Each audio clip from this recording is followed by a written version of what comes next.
We are forever in the company of those who have gone before.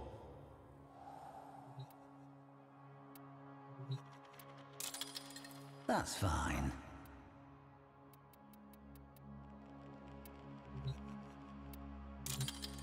You must be insane. A pleasure to meet you. Nezha, the mercurial firemonger, the clarion of hope.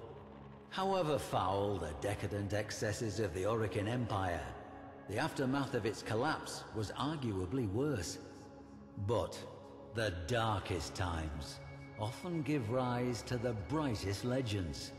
We've seen that happen often, haven't we? Tales of a being called Nezha predate the Orokin fall. They speak of a swift warrior who leaves trails of fire, summoning barbed spears from the very earth. But it is during a time of unsurpassed brutality, at a moment of wanton slaughter, that this most blazingly improbable of Warframes first proves to be more than a myth.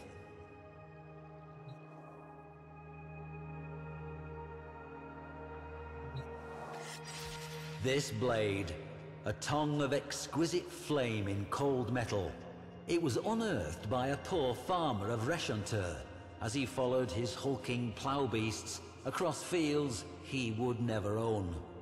Another might have bravely kept the dagger, but records suggest he handed it into his overseer on the spot, a half cup of rice his princely reward.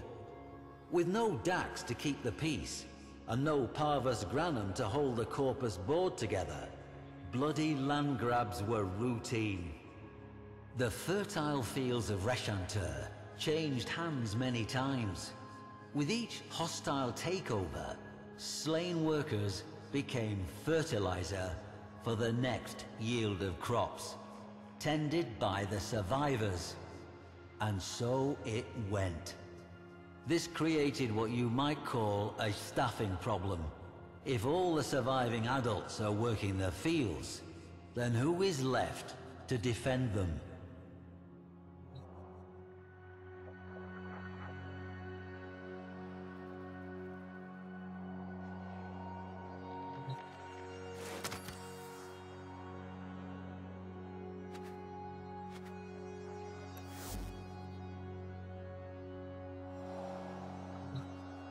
Children, that's who.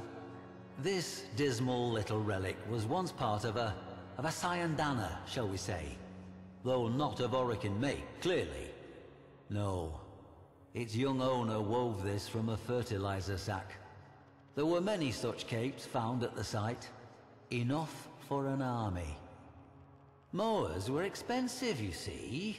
Children, they were cheap and plentiful.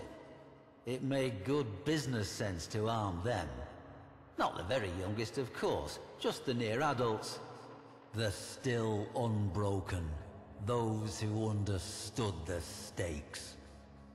The young defenders of Reshantur took their duty seriously.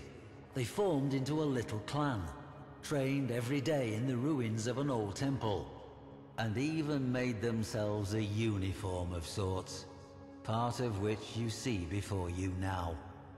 But this humble cape was modelled on something even older, the Sayandana of Nezha himself, displayed here before you.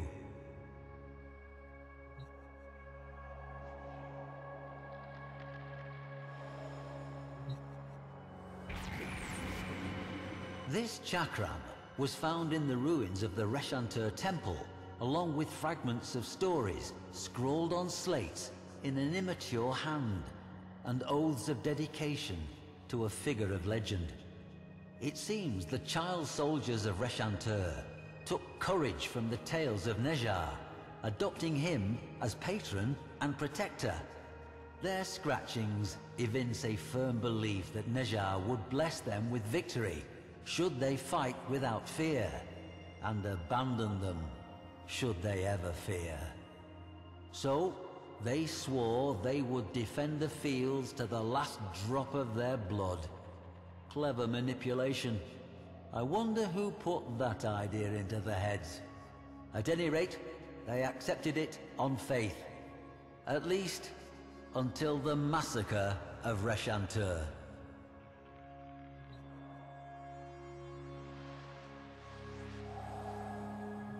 This spear, modelled on Nezha's own, was found buried in scorched soil. Note the size.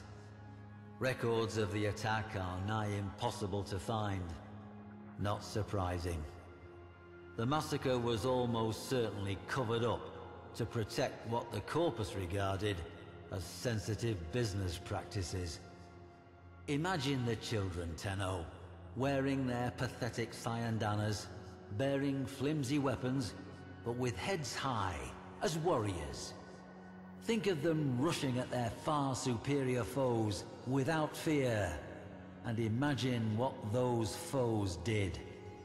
To this day, the fields of Reshantur cannot be ploughed. The blades of ploughs are dented and destroyed by an earth that, still, remains thickly seeded with shot and shells and the cold brass teeth of war. But that is not why the event is called the Massacre of Reshantur. The children charged, the Corpus took easy aim, not one child's heart fluttered. And then, flame!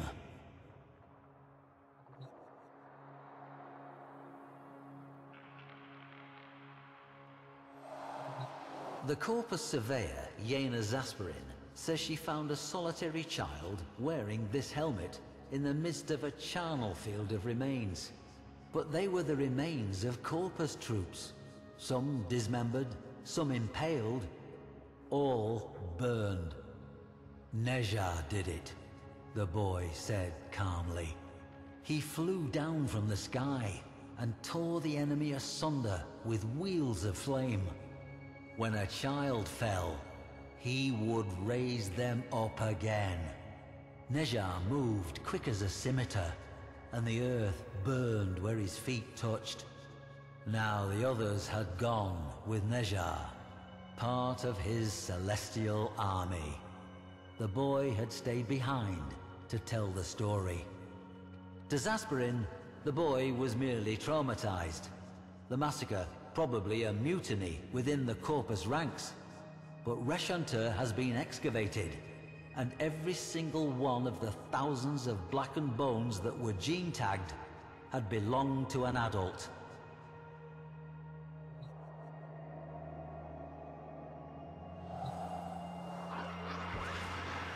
And at last we meet Nezha face to face in all his unquestionable reality.